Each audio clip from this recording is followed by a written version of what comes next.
Hello, everyone. Welcome back to Introduction to Philosophy. This week, we're going to be talking about the meaning of life.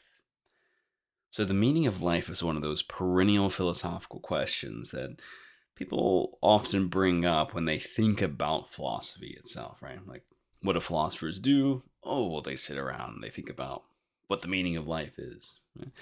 Well, most of us don't really spend too much time thinking about that, but it is a philosophical problem. And some philosophers do take it very seriously. So let's get into it then. Let's try and address the question. Um, in order to tackle a question, we need to know what the question is asking, right? So when we ask, what is the meaning of life? Well, what exactly do we mean by meaning?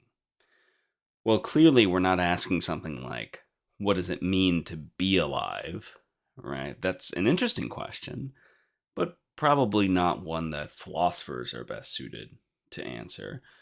Generally, we take it to be one of two different things. We're looking for something like purpose, right? So, what gives life purpose? For a life to have meaning under this kind of conception of meaning as purpose, there has to be something that a life is for. Another way to think about meaning of life is in the sense of value, right? So, within this conception of meaning, for a life to have meaning, it must have been valuable. Okay, so going forward in the next few slides, we're going to look at a variety of positions that exhaust the most common of the positions that philosophers generally take in regard to this question. Some of them are going to be purpose-based views of meaning, while others are going to be value-driven. Okay, so the first division then is between supernaturalists and naturalists.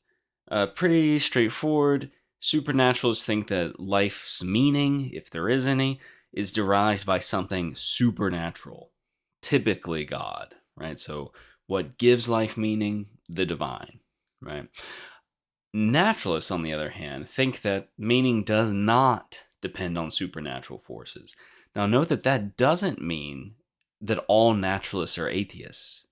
Indeed, there are quite a few naturalists who are not atheists. They just think that meaning, value, doesn't have to come from the divine. The divine can exist without the divine being the source of all value, right? So just because you're a naturalist, it doesn't mean that you have to be an atheist, right? You can be a theist and still be a naturalist. But if you're a supernaturalist, you are almost certainly some kind of theist, right? If you think that life does have meaning and that meaning is derived from the divine, well, there had better be a divine, right? Okay, so supernaturalism then. Uh, really, here we see that that divide between purpose and value-based meaning most sharply, I would say. So, purpose-based meaning for the supernaturalist is this idea that our lives have meaning because they have been given a purpose by God, either individually, like God gives you some kind of individual mission, or sometimes you hear it expressed as a calling, right? God gives you a calling. You answer a call, right? Or it could be collectively, right? God gives some kind of commandment to all people. So all humans have this kind of purpose, right? So what grants us meaning then, what grants our lives meaning, is that they are supposed to be directed towards some aim, towards some end. There's a purpose that we're supposed to be fulfilling, and that purpose has been given to us by the divine. Another way of being a supernaturalist is a sort of value-based theory where you say, no, it's not that we have a specific purpose that gives us value, is that we just have value. Our lives are meaningful because of the kind of things we are. Maybe that's because we take part in the divine in some respect. We might be, the idea goes, some small part of the divine itself, right? So if you're some kind of pantheist or something like that, wherein you think that really there just is one whole and that is God, right? Everything is God, and we are just some small part of it, then you likely think that your life has value, meaning in that sense, because you are part of the all. You're part of God in a real way. Others might say something like, well, because we're made in God's image, or something like that, we have value. Right? So it's not that we have some kind of specific purpose. It's not like we have some kind of specific job to do that grants our lives meaning, but rather what kind of thing we are, how the divine shaped us, right? But there are some concerns with supernaturalism. It's very common, at least amongst theists, but it's not without criticism. So, the most prominent kind of objection that we're going to hear about, at least, against the supernaturalist, is that it has this implication that our lives would not be meaningful without the supernatural, which is to say that if God didn't exist, our lives would necessarily fail to be meaningful lives. And the critic of supernaturalism, so the naturalist, is going to say, well, look, we can imagine a universe where God doesn't exist. Right? Maybe God does exist, but we can imagine a world where God doesn't. And everything is more or less functioning in the same way. In that world, you would have to conclude that people like Martin Luther King, Mother Teresa, Mr. Rogers, all of these people that we typically regard as like paragons of virtue, right? That they did not lead meaningful lives. That because there is no such thing as the divine, because God doesn't exist in this hypothetical world, those people, their lives are not meaningful. And that seems sort of absurd to the critic of the supernaturalism, right? To suggest that these lives don't have meaning in the absence of God seems to diminish the meaningfulness of those lives altogether, right? It's not because God exists that those lives were particularly meaningful. It was because of the things that they did, right? It has nothing to do with the fact that God exists. So, the heart of this objection is that it calls our attention to the fact that supernaturalism is what we might call an exclusionary view. That means it says there is no way towards meaning or value of life that's not through God, right? That is not in some way granted to us by the divine.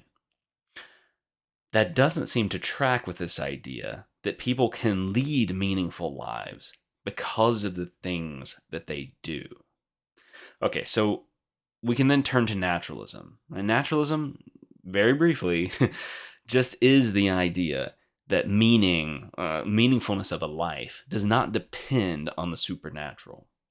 So it's more like a category of views defined by negation. There's very little that holds naturalist views together.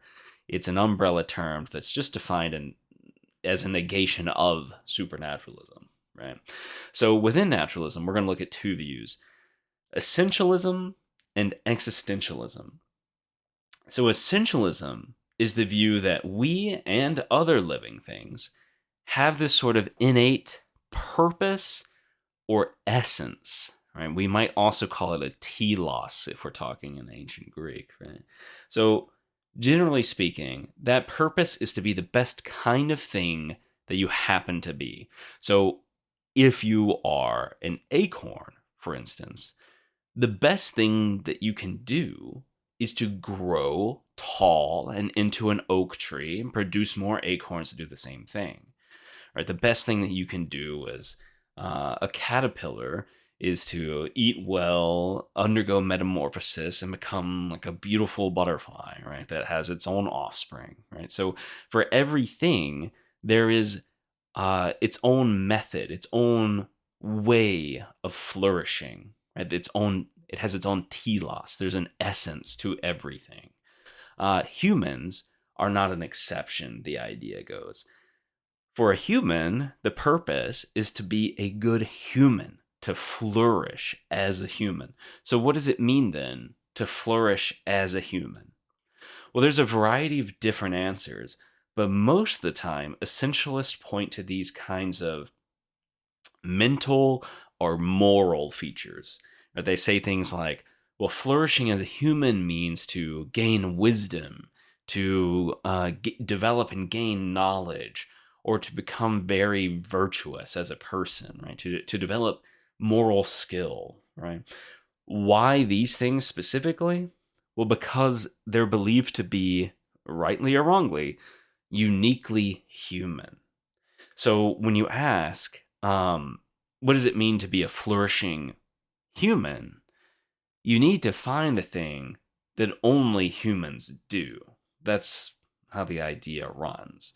So when you talk about what it means to be a flourishing acorn, right? There are no other things other than acorns that can grow into tall oak trees, right? So that is what it means to be a good acorn, is to grow into a tall oak tree.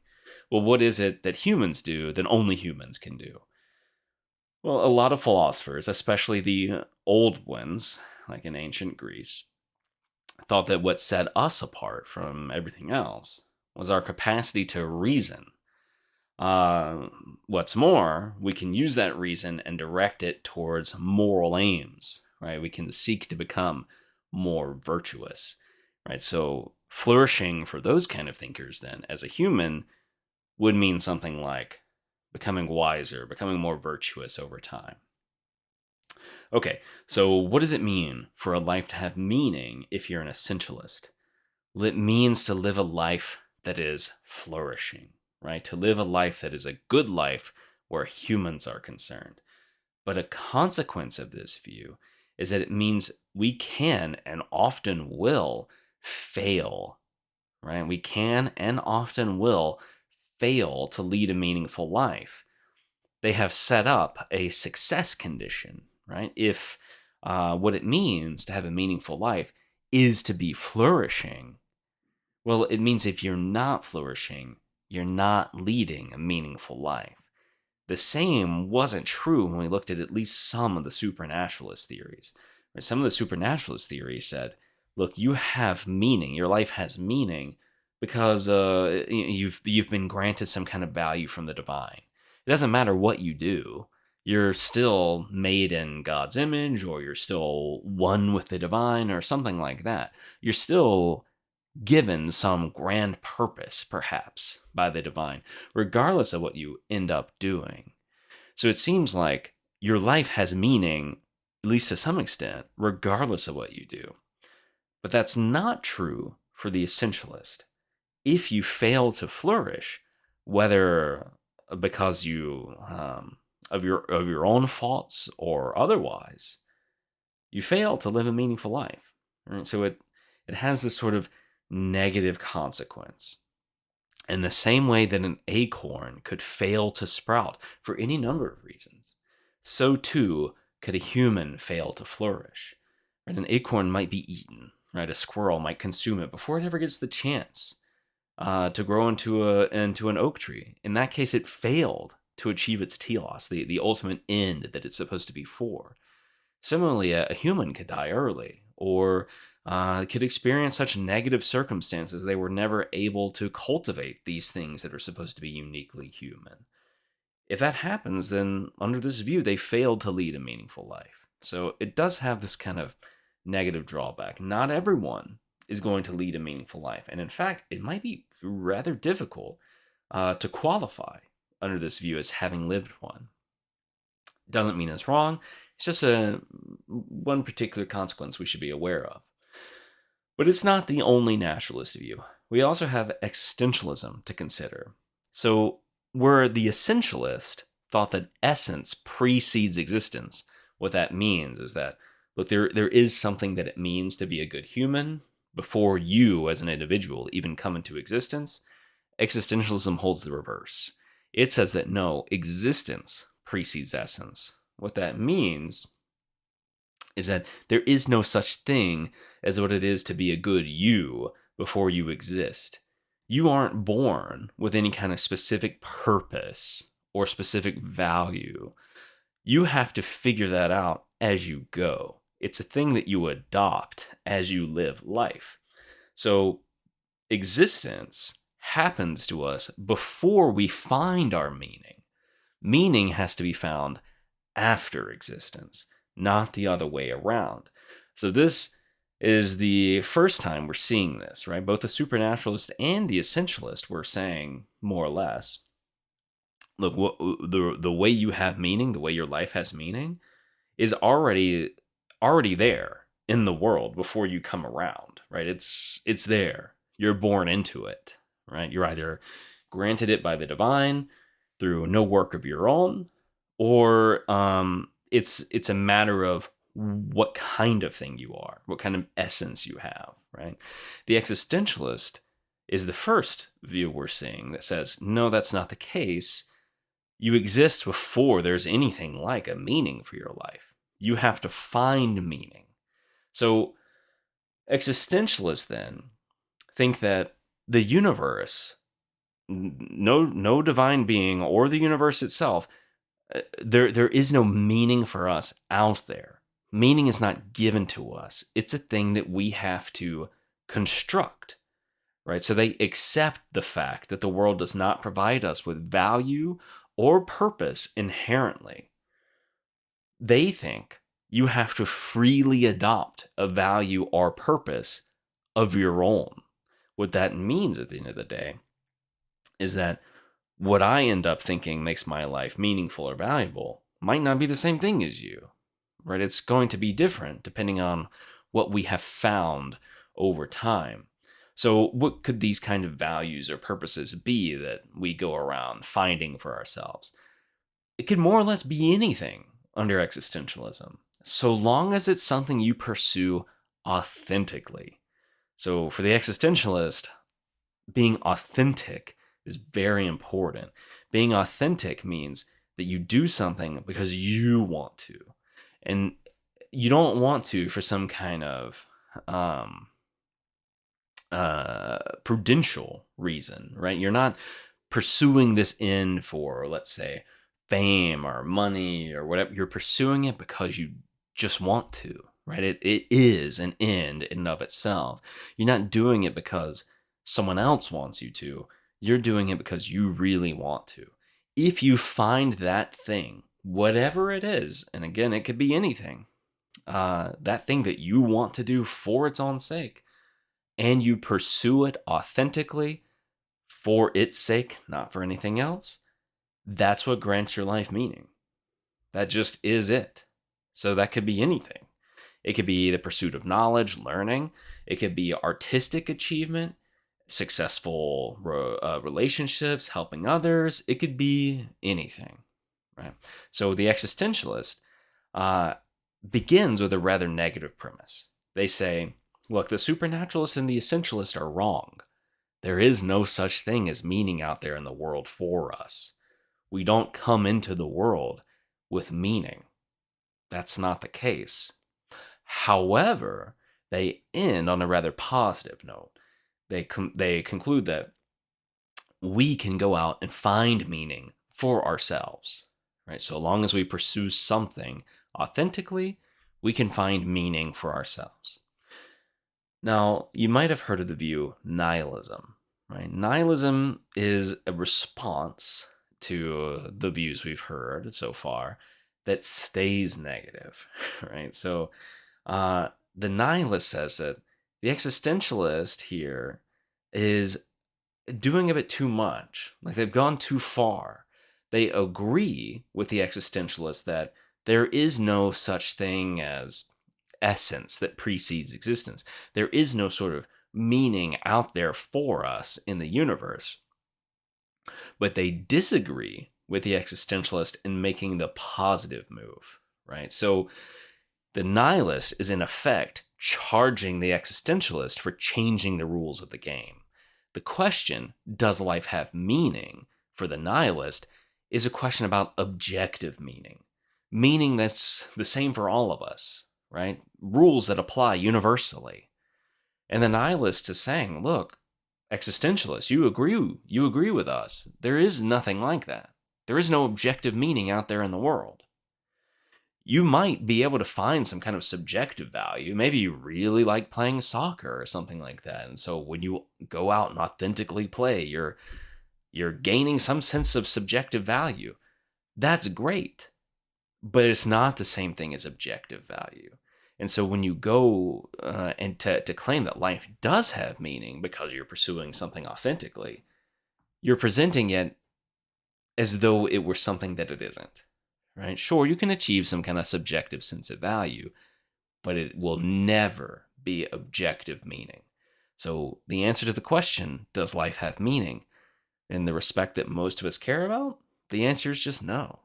The answer is just no. The existentialist is just trying to sort of sugarcoat this, right? The existentialist typically responds by arguing that the nihilist is really obsessed in this very odd way, because it doesn't seem to be towards any aim, with this notion of innate purpose or objective value. Uh, Given that they can't find that, it seems like the nihilist can't move on. The existentialist thinks that, look, given that that doesn't exist, and you seem to acknowledge that that doesn't exist, why not take charge of our own lives? Why not find meaning for ourselves? Why are you stuck on this old notion of meaning when you yourselves acknowledge that it doesn't exist? Right? So, existentialist and nihilist somewhat agree on starting principles, but diverge when it comes to what we ought to do given those facts.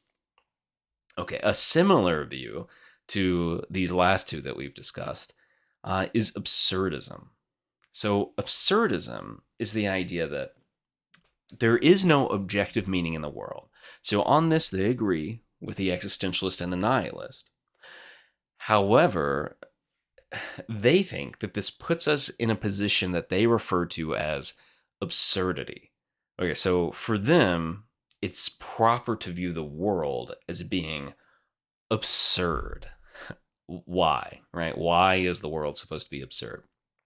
Well, because we, as humans, the kind of beings that we are constantly searching for meaning and significance out in the world, whether it's in some kind of divine or some kind of purpose or some kind of meaningfully led life, or by pursuing things authentically. We're constantly searching for something to give ourselves meaning and significance.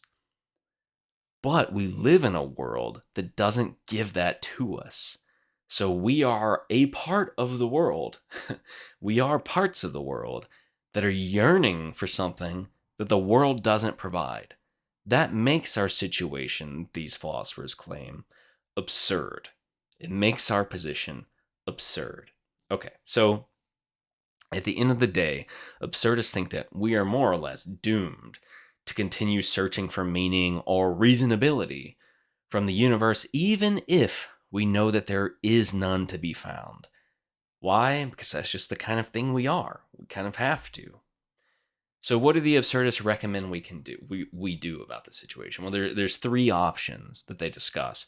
The first is that you could just withdraw from life altogether, right? I'm looking for this specific thing out of the world, and the world doesn't have it. Okay, I'm just going to withdraw. That's more or less to succumb to this kind of existential crisis. You find that existence is not all that you thought it was going to be, and you more or less just collapse, right? The second is that you could take a leap of faith.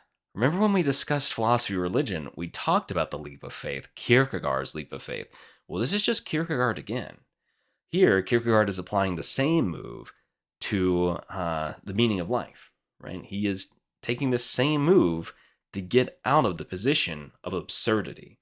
So taking a leap of faith here is to go on believing that life has meaning, even if you have good reason for thinking that it doesn't, right? So it's to say, okay, I acknowledge that the world doesn't have meaning for me built into it. I acknowledge that if I construct meaning for myself, it is not going to be the same thing as objective meaning. However, I'm going to choose to believe that my life really does have meaning anyway. Why not, after all? If there is no reason for anything, why not? Right? So it's to take a leap of faith, to abandon reason in favor of this feeling of meaning, right? Lastly, you could just accept the absurd. accept the situation that you're in.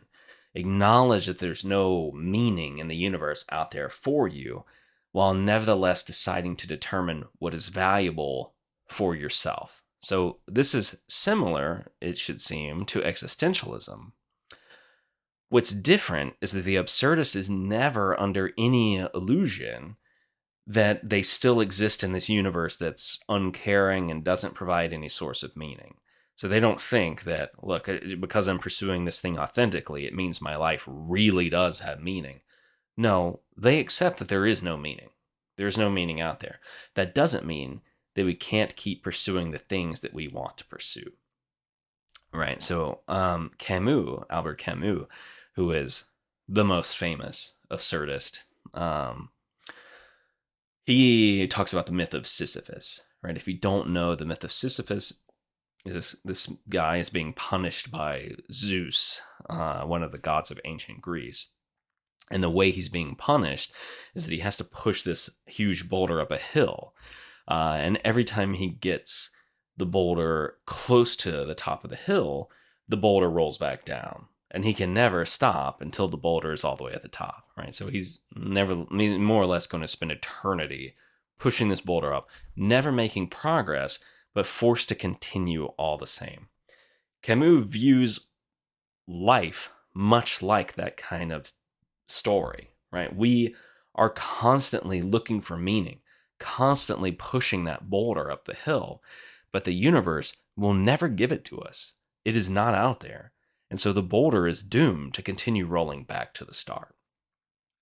However, Camus recommends that Sisyphus find happiness in his position, that he find joy in the fact that in his continuing to push the boulder up the hill, he is in some sense overcoming the world, right? He is becoming more than the world.